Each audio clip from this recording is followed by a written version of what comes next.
నమస్తే అన్న, అందరికీ నమస్కారం. కువైట్ పైన ఇరాన్ దాడులు కొనసాగుతూ ఉన్నాయి. అలాగే ఆదివారం తెల్లవారుజామును కూడా మనం చూసుకుంటే ఇరాన్ ప్రయోగించిన డ్రోన్లు కావచ్చు, లేకపోతే మిసైళ్లు కావచ్చు, కువైట్ గగనతలంలోకి వచ్చాయని చెప్పి, అలాగే వాటిని విజయవంతంగా అడ్డుకున్నట్లు కువైట్ రక్షణ మంత్రిత్వ శాఖ ప్రకటించింది. వివరాల్లోకి వెళితే ఇరాన్ దాడుల నేపథ్యంలో కువైట్ ఎయిర్ డిఫెన్స్ సిస్టమ్ 24 గంటలు యాక్టివేషన్ లో ఉంది.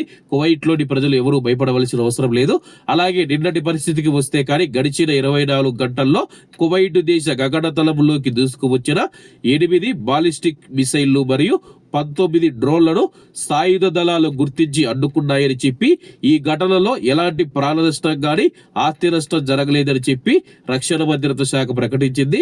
కువైటును లక్ష్యం చేసుకుని ఇరాన్ చేస్తూ ఉన్న దాడుల నేపథ్యంలో కొనసాగుతూ ఉన్న పరిణామాలు మరియు కార్యాచరణ సంఘటనలపైన మీడియా సమావేశంలో రక్షణ మంత్రిత్వ శాఖ అధికార ప్రతినిధి కల్నల్ స్టాఫ్ సౌత్ ఆల్ అత్వాన్ గారు ఈ ప్రకటన చేశారు. కొనసాగుతూ ఉన్న భద్రతా చర్యలలో భాగంగా ఇదే కాలంలో ల్యాండ్ ఫోర్సెస్ ఇంజనీరింగ్ కార్ప్స్ యొక్క తనిఖీ మరియు పేలుడు పదార్థాల నిర్మూలన విభాగం 4 వేరు నివేదికలు నిర్వహించి వాటిని విజయవంతంగా నిర్వీర్యం చేసినట్లు ప్రకటించింది. ప్రస్తుతం కువైట్ లో ఉన్న ప్రజలు ఎవరైతే ఉన్నారో అత్యవసర సమయాలలో 112 నెంబర్కు ఫోన్ చేయాలని చెప్పేసి ఆయన తెలపడం జరిగింది.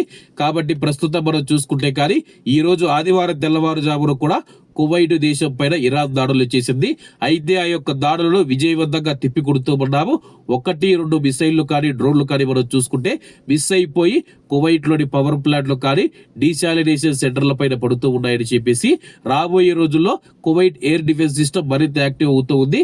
ఎందుకంటే యూకే నుంచి మనం చూసుకుంటే యాంటీ మిసైల్ యాంటీ డ్రోన్ కు సంబంధించిన ఎయిర్ డిఫెన్స్ సిస్టమ్ కువైట్ లోకి రానుందన్నమాట. కాబట్టి అందరూ బాగుండాలి, అందులో మనం ఉండాలి. అందరికీ నమస్తే అన్న, జై హింద్.